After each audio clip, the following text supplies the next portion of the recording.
High everyone, welcome to my channel. আশা করি তোমরা সবাই ভালো আছো, সুস্থ আছো, পজিটিভ আছো। আগামী দিনগুলো তোমরা অত্যন্ত পজিটিভ থাকো, এই কামনা মনে নিয়ে আজকের ভিডিও স্টার্ট করছি। গতকালকেই যে রিডিংটা করেছিলাম সেখানেই পায়রা এই শব্দটা উঠে এসেছিল। বলেছিলাম যে চেষ্টা করবো এটা নিয়ে রিডিং দেওয়ার। তো ভিশন তো কিছু এসছে, বাট সেই ভিশনটা আগের থেকে বলার মতন নয়। তবে এটুকু বলতে পারি যে রিডিং দেখি কোন দিকে নিয়ে যায়, মহাদেব রিডিংয়ের মাধ্যমে কোন দিক তুলে ধরেন সেটা দেখার প্রয়োজন আছে। তবে আমি যে জায়গাটা দেখেছি সেটা হচ্ছে যে বেশ কিছু মানে তান্ত্রিক বেশধারী যেরকম হয় না, রেড কালারের ড্রেস পরা, এদের ঠিক ড্রেসটা রেড কালারের না, ব্ল্যাক কালারের ড্রেস এরকমও পরা আছে। কেউ কেউ আছে আবার সাদা ধরনের ড্রেস পরা। আমার মনে হলো সম্ভবত হলেও মুসলিম সম্প্রদায় হলেও হতে পারে, বা তান্ত্রিক এরা এরকমও হতে পারে, বা অঘুরি এই ধরনের হতে পারে। আর আরেকটা জিনিসও যে এদের মাঝখানে অনেকগুলো পায়রা, কিন্তু পায়রাগুলো একটা অদ্ভুতভাবে মানে তারা কিন্তু মৃত নয়, কিন্তু তারা বাঁধনে আবৃত, মানে তাদের দুটো পাকে একসঙ্গে বেঁধে রাখা হয়েছে এরকম ধরনের। বেশিরভাগ ক্ষেত্রে এখন যদিও খুব রেয়ার হয়ে গেছে সাদা পায়রা এরকম দেখেছি, কালো পায়রাও কিন্তু আছে, মানে নর্মাল যে পায়রা তাও এখন দেখা যায় সেরকম পায়রাও কিন্তু রয়েছে। তো এই ধরনের কার্যকলাপের জায়গাটা খুব একটা স্বাস্থ্যকর জায়গা একদমই নয়। কার্যের জায়গাটা বিভিন্ন রকমের নেগেটিভ কার্য করা হয় এরকম জায়গায়, ঠিক আছে? তো এটা হচ্ছে মেন কথা। তো প্লিজ আপনাদের চারদিকের অরা আগে ক্লিনস করে নিন। আমি 3 বার ওম ত্র্যম্বকম যজামহে এটা বলবো, আপনারা একটা ভিজুয়ালাইজ করুন যে আপনাদের যে ধর্মেরই হন না কেন সেই ধর্মের ঈশ্বরের নাম নিয়ে আপনারা ভিজুয়ালাইজ করুন যে আপনাদের চারপাশে অরা ক্লিনস হচ্ছে। ওকে, ওম ত্র্যম্বকম যজামহে সুগন্ধিম পুষ্টিবর্ধনম উর্বারুকমিভ বন্ধনান মৃত্যুর্মুক্ষীয়মামৃতবৎ। ওম ত্র্যম্বকম যজামহে সুগন্ধিম পুষ্টিবর্ধনম উর্বারুকমিভ বন্ধনান মৃত্যুর্মুক্ষীয়মামৃতবৎ। ওম ত্র্যম্বকম যজামহে সুগন্ধিম পুষ্টিবর্ধনম উর্বারুকমিভ বন্ধনান মৃত্যুর্মুক্ষীয়মামৃতবৎ। ওম নমঃ শিবায়, ওম নমঃ শিবায়, ওম নমঃ শিবায়, ওম ওম ওম।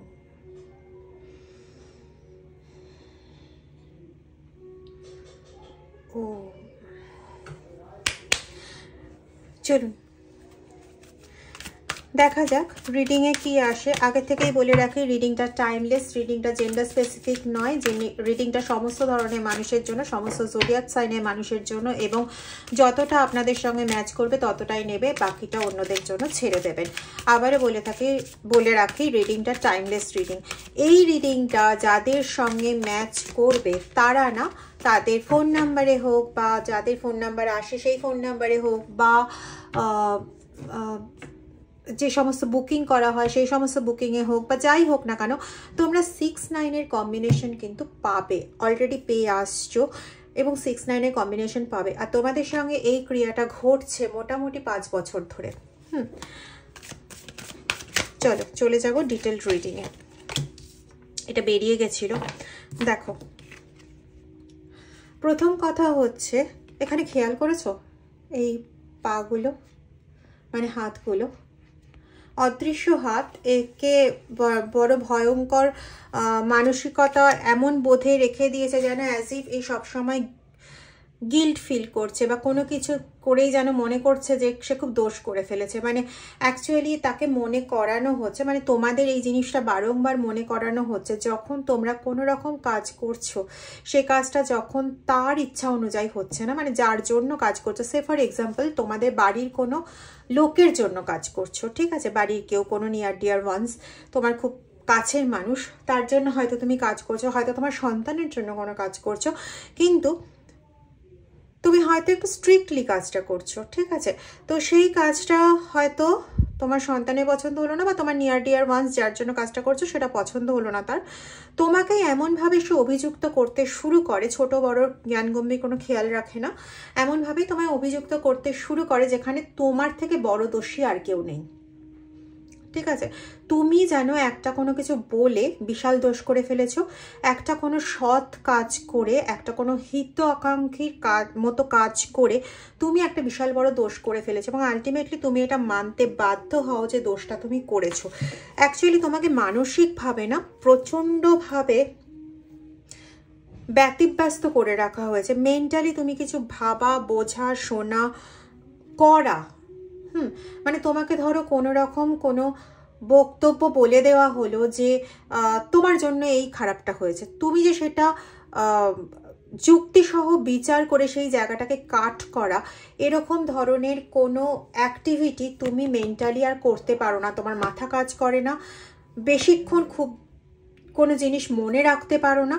তো এরকমভাবে ভীষণভাবে প্রেশারাইজড হয়ে রয়েছে। অনেক সময় কিন্তু তোমার মানে চারপাশের লোকেরা তোমাকে হালকা করার চেষ্টা করে, যখন তাকে পরিবেশকে তারাই অত্যন্তভাবে গুরুতর করে তুলেছে, তখন তারা ওই সাময়িক সময়ের জন্য সেটাকে হালকা করার চেষ্টা করে, কিন্তু তাতেও না তোমার কোনো রকম রিল্যাক্সেশন ফিল হয় না।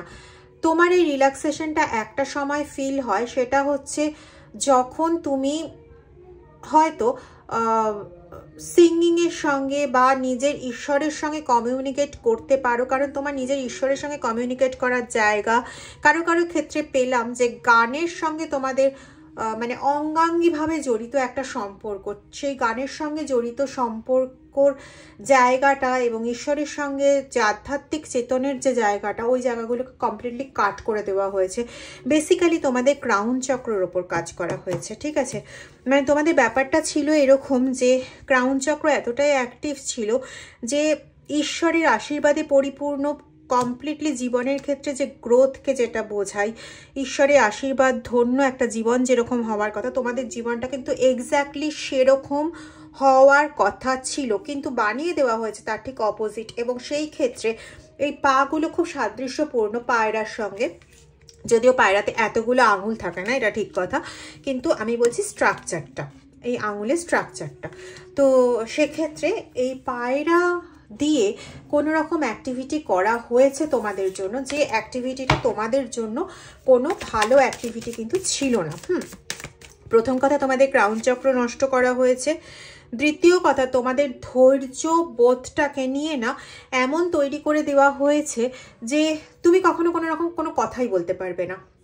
একটা ছিল তোমার মধ্যে এই জিনিসটা ছিল, তুমি ধৈর্য ধরে প্রত্যেকের অন্যায় জিনিসটা দেখতে দেখতে দেখতে একটা সময় যখন তোমার মনে হতো যে এটা রাইট টাইম তাকে আঘাত করার জন্য, তুমি সেটা তখন ধরতে, তার আগে পর্যন্ত তুমি ধৈর্য সহকারে দেখতে, এবং সেই জায়গাটা তুমি তখন ধরে ঠিকও করতে পারতে। তো সেই ধৈর্যের জায়গাটা তোমার এখন এমন করে দেওয়া হয়েছে যে এখন তুমি না পুরো একটা নিস্তেজ পদার্থে পরিণত হয়ে গেছো, যেখানে তুমি তোমার ওপর মানে কেউ চেপে ঝামেলা করে চলেছে, কেউ চেপে তোমার ওপর আক্রমণ করে চলেছে, তাও যেন তুমি নির্বিকার চিত্তে সমস্ত আক্রমণ হজম করছো। তো তোমার অবস্থাটা এখন বর্তমানে ওরকম টাইপের করে দেওয়া হয়েছে, এবং তোমার সমস্ত জিনিসকে, বিশেষ করে তোমার আধ্যাত্মিক চেতনের জিনিস, তোমার যে সমস্ত ফ্রুটফুল রেজাল্টগুলো, সেগুলোকে কিন্তু তারা ভালো মতন করে নিজেদের মধ্যে শেয়ার করে নিতে চাইছে। কিছু ক্ষেত্রে তারা সেটা পেরেছে, কিছু ক্ষেত্রে তারা সেটা পারেনি, এবং সেটা নেওয়ার জন্য তাদের এত রকমের পরিকল্পনা, ঠিক আছে? সেটা নেওয়ার জন্য স্পেসিফিক্যালি তাদের এত রকম পরিকল্পনা, ঠিক আছে?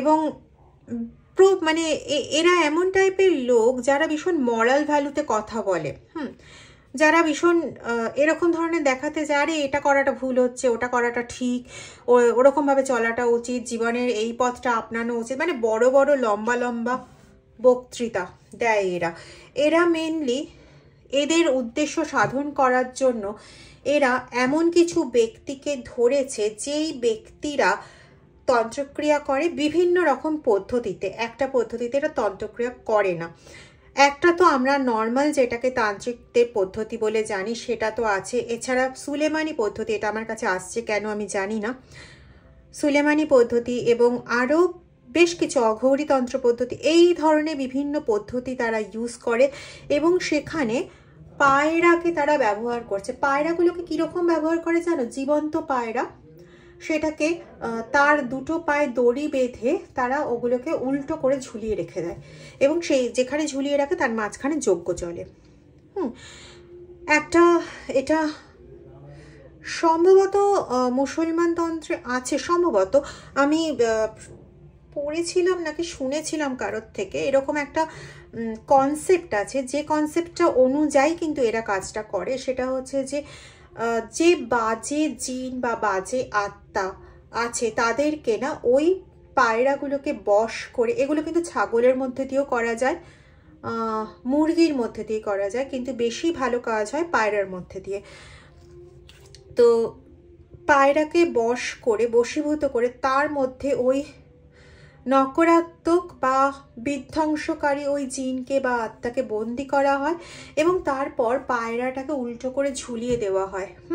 পায়রাটা কষ্ট পেতে পেতে দেহত্যাগ করে, তো ওই জায়গাটাকে ধরা হয়, মানে কল্পনা করা হয় বা সিমিলারিটি দেওয়া হয় এই জিনিসটার সঙ্গে, যে ওই জঘন্য আত্মাটির আস্তে আস্তে শারীরিক নির্যাতন বাড়ছে, যত ওই পায়রাটার ছটফটানি বাড়ছে তত এই মানুষটিরও ছটফটানি বাড়ছে। তো তোমার ভেতরের প্রাণ শক্তিকে এভাবে, কিছু ক্ষেত্রে, সবার ক্ষেত্রে না, কিছু ক্ষেত্রে প্রাণ শক্তিকে এভাবে ইউজ করা হচ্ছে, কারোর ক্ষেত্রে আবার তোমাদের মানে আশেপাশের কোনো নকারাত্মক ঊর্জাকে এভাবে আটকে রেখে সেই ঊর্জাটা যখন বেরোচ্ছে, যেহেতু সে কষ্ট পেয়ে বেরোচ্ছে, তখন তার একটা মানে হিংসা তৈরি হয়ে যায় যে আমার আশেপাশের ব্যক্তিদেরও আমি এরকম কষ্ট দেব। মানে ধরো তোমার কোনো প্রতিবেশী, সেই প্রতিবেশী হয়তো খুব নকারাত্মক ঊর্জা সম্পন্ন, নেগেটিভ ঊর্জা সম্পন্ন, তো তার প্রাণটাকে এইভাবে বন্দি করে রাখা হয় এবং তার প্রাণটা যখন পায়রার মাধ্যমে ওইভাবে বেরোতে থাকে বা কষ্ট পেতে থাকে, তখন সে এটাই মনে মনে ভাবে আমি একবার এই কষ্ট থেকে মুক্ত হই, আমি আমার চারপাশের লোককে বাঁচতে দেব না। তো এই দুটো পথেই কিন্তু তোমাদের কার্যকলাপ করা হয়েছে। যাদের সঙ্গে আমার এই বক্তব্য মিলছে তারা প্লিজ খুব একটা দেরি করো না, তোমাদের পছন্দের বা তোমরা যাকে বিশ্বাস করতে পারো সেরকম ব্যক্তির সঙ্গে কানেক্ট করো, কানেক্ট করে তোমরা নিজেদের রিলিভ করো, ব্যাস। এর থেকে বেশি কিছু আমি বলবো না, কারণ এখানে তোমাদের ক্রাউন চক্র অ্যাফেক্টেড হয়েছে। ক্রাউন চক্র অ্যাফেক্টেড মানে কিন্তু সমস্ত চক্রগুলো উল্টো দিক থেকে দেখতে গেলে, মানে আমাদের বডি দুদিকে দুটো বেসের মতন জায়গা আছে, একটা ক্রাউন চক্র ওপরের দিক থেকে ওভারঅল কন্ট্রোল করছে, প্লাস ক্রাউন চক্র তো নিজস্ব কাজ প্রচুর আছে, আর এদিকে বেসের হচ্ছে আমাদের রুট চক্র বা মূলাধার চক্র, সেটাও আমাদের বেসের পুরো হাড়তন্ত্রকে ধরে রেখেছে। তোমাদের মধ্যে যে জিনিসটা ভীষণভাবে হচ্ছে, তোমরা হঠাৎ করে দেখছো কি শ্বাস নিতে অসুবিধে হচ্ছে, কোনো কারণ নেই, কিন্তু কাশি নেই, হাঁচি নেই, বা এমন নয় যে ধুলো মধ্যে গেছো, কারণ এগুলোর মধ্যে গেলে এটা নর্মাল ঘটনা, এখানে কোনো মানে বিশ্লেষণ করার মতন কিছু নেই। কেন হলো? ধুলোর মধ্যে গেলে পরে ডাস্ট অ্যালার্জি যাদের আছে তাদের তো বেশি করে হবে, নর্মাল স্বাভাবিক মানুষের ধুলোর মধ্যে গেলে পরে শ্বাস নিতে অসুবিধা হয়, বা ধোয়ার মধ্যে সবারই শ্বাস নিতে অসুবিধা হয়। আচ্ছা, তো এইগুলোর মধ্যে অতলৌকিক কোনো ব্যাপার নেই, এগুলো নর্মাল যুক্তিগত। কিন্তু যেখানে ধরো যুক্তি দিয়ে বিচার করার মতন এরকম কোনো অপশনই নেই, কিন্তু প্রায় দিনই এটা হচ্ছে, বিশেষ করে রাত্রেবেলার দিকে এবং দুপুরবেলার দিকে এটা হচ্ছে। আমি কিন্তু সন্ধে বলছি না, আমি কিন্তু ভোর বলছি না। যে সময়গুলো যাদের সিজন চেঞ্জের প্রবলেম আছে, তাদের সিজন চেঞ্জের প্রবলেমের জন্য দুপুরের সেই তীব্র গরম থেকে যখন সন্ধেবেলার পরিস্থিতি আসে তখন তাদের একটা সমস্যা হয়, আমি সেই সময় বলছি না, আমি বলছি তীব্র ওই দুপুরবেলার সময়টার কথাই বলছি, বিশেষ করে 12টা থেকে 2টোর মধ্যে। আবার ওদিকে 12টা থেকে 2টোর মধ্যে, এদিকে হচ্ছে 4টে থেকে 6টার মধ্যে, 6টাও না 5:30টার মধ্যে, আবার এদিকে চলে এসো 8টা থেকে 9:30টার মধ্যে। এরকম সময়ের মধ্যে যাদের এগুলো হয়, ডেফিনিট থাকো যে তোমাদের ক্ষেত্রে কিন্তু এরকম ধরনের হয়তো কোনো ধরনের কাজ হয়েছে, ঠিক আছে? তো তোমরা নিজেদের পছন্দ মতন কাউকে দিয়ে একবার চেক করিয়ে নিও, চেক করাতে তো কোনো অসুবিধা নেই, ডাক্তার দেখাতে আমাদের কোনো সমস্যা থাকে না, তো একবার চেক করিয়ে নিও। বা তুমি নিজে সাইকিক পার্সন রয়েছে, অনেকেই আছো এখানে নিজেরা নিজেদের হিলিং করো। তোমরা অনেকেই আছো যারা খুব সাইকিক পার্সন নিজেরা, তো তোমরা তোমাদের ঈশ্বরকে প্রশ্ন করো, উত্তর তোমরা পেয়ে যাবে। সেক্ষেত্রে যারা সাইকিক পার্সন, যারা হিলার, যারা অন্যদের ভালোর জন্য কন্টিনিউ কাজ করে যাও, তাদের অন্য কোনো জায়গায় যাওয়ার প্রয়োজনীয়তা নেই, তোমরা এটা করতে পারবে। দেখেছো, তারা কিন্তু কন্টিনিউ যে কাজগুলো করে চলেছে সেগুলো দিয়ে কিন্তু তারা, দেখো 9 নম্বর কার্ড এসছে, এখানে 8 এসছিল, এখানে 7 এসছিল। আচ্ছা, এরকমও হতে পারে তোমরা কিন্তু, এটা আমি প্রথমে পেয়েছিলাম 7 আর 9-এর কম্বিনেশন তোমরা দেখতে পারো। যাদের ক্ষেত্রে অলরেডি এই কাজগুলো করা হয়ে গেছে, 5 বছর মতন হচ্ছে, তারা কিন্তু এই 7-9-এর কম্বিনেশন দেখতে পারো। যারা দেখবে তারা ডেফিনিট থাকো, এরকম কোনো জাতীয় কাজ তোমার উপর অবশ্যই করা হয়েছে। এবং প্লিজ কোনো না কোনো তোমাদের পছন্দের কাউকে ধরে এই জিনিসটা রিমুভ করো, কারোর কাছে গিয়ে কারোর সান্নিধ্যে এই জিনিসটা রিমুভ করো। বা আমি বারবারই একটা কথা বলি, যেখানে ঈশ্বর থাকেন, ঈশ্বরের থেকে বড় ক্ষমতাধারী কিন্তু কেউ হয় না। আমরা যে বা যাই কাজ করি না কেন, প্রত্যেকের ওপরে কিন্তু ঈশ্বর রয়েছেন। তো ঈশ্বরের নির্দেশিত পথ অনুযায়ী কিন্তু আমরা কাজ করি, না হলে পরে সেটা সম্ভব নয় যে অন্য কাউকে রিলিফ প্রদান করি। কারণ আমরা কোনো মানুষকে সৃষ্টি করছি না, আমরা কোনো মানুষকে ধ্বংসও করছি না। তাহলে সেই মানুষটার মানে কি বলবো, সেই মানুষটার সেই জায়গাটা আছে যে সে সুস্থ স্বাভাবিকভাবে বাঁচতে সে সক্ষম, এবং সুস্থ স্বাভাবিকভাবে বাঁচার তার অধিকার রয়েছে। মহাদেবও সেটা বলছেন, তো তখন মহাদেব পথ দেখিয়ে দিচ্ছেন, সেই পথ অনুযায়ী ব্যক্তি কাজ করে সে উপকারী হচ্ছে। কিন্তু সেই জায়গাটাও আলটিমেটলি কি কার দ্বারা হচ্ছে না, মহাদেবের দ্বারা হচ্ছে। তো তোমার ঈশ্বরকে বলে তুমি যদি করে নিতে পারো, তার থেকে ভালো কিন্তু কিছু হয় না, এটা আমি বারবার বলবো। সুতরাং তোমাকে কোনো ব্যক্তির কাছেই ছুটতে হবে এমনও কিন্তু কোনো মানে নেই। তুমি তোমার গুরুর সঙ্গে কন্ট্যাক্ট করতে পারো, গুরুকে জানাও এই সমস্যাগুলো। বরং সবার আগে দরকার, তোমার গুরু থাকলে তুমি তোমার গুরুকে জানাও এই সমস্যাগুলো। যদি গুরুকে না জানাতে পারো, তাহলে গুরু যে ইষ্ট তোমাকে ঠিক করে দিয়েছেন, ইষ্টরূপ, সেই ইষ্টরূপকে জানাও। সেই ইষ্টরূপ সমস্যার সমাধান অবশ্যই করবেন। কেমন? তো এটা হচ্ছে সবচেয়ে বড় ব্যাপার।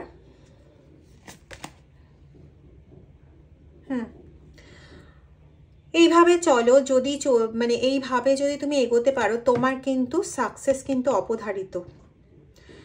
তুমি কিন্তু তোমার জীবনটাকে আবার নতুনভাবে ফিরে পাবে, এবং সেটা ঈশ্বরের দ্বারা নবনির্মিত একটা রূপকেই তুমি ফেরত পাবে। কেমন?